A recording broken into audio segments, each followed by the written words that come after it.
ఓం నమ శివాయ. అందరికీ నమస్కారం. ఈరోజు మీకు తూర్పుగోదావరి జిల్లాలోని శ్రీ భద్రకాళి సమేత వీరేశ్వర స్వామి వారి దేవాలయ చరిత్ర గురించి మీకు తెలియజేస్తాను సింపుల్గా. ముఖ్యంగా మనం విజయవాడ నుంచి అమలాపురం వెళ్ళి అక్కడ నుంచి ఆటోలో మురమళ్ళ చేరుకోవచ్చండి. ఈ మురమళ్ళ ప్రతిరోజు నిత్య కళ్యాణం స్వామివారికి అమ్మవారికి జరుగుతుంది.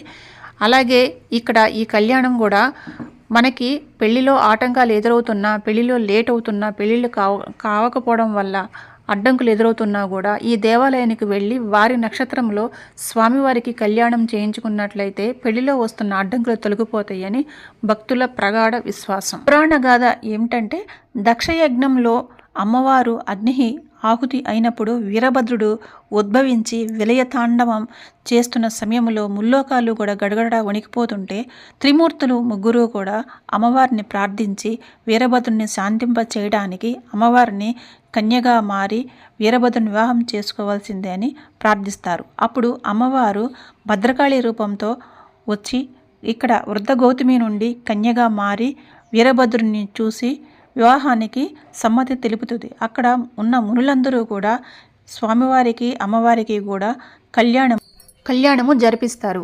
అది ఆనవాయితీ మొదలు ఇప్పటి వరకు కూడా స్వామివార్లు అమ్మవార్లకి ప్రతిరోజు కూడా కళ్యాణము జరిపిస్తారు. ఇక్కడ మనకి గుడి బయట సుబ్రహ్మణ్యేశ్వర స్వామి దేవాలయం కూడా ఉంది. అందరూ ఒకసారి దర్శనం చేసుకోవచ్చు. లోపల విగ్రహం నాగుపాము పడిగతో చూడడానికి చాలా ఆశ్చర్యం కలుపుతూ ఉంటుంది. తప్పకుండా వెళ్ళి దర్శనం చేసుకోండి.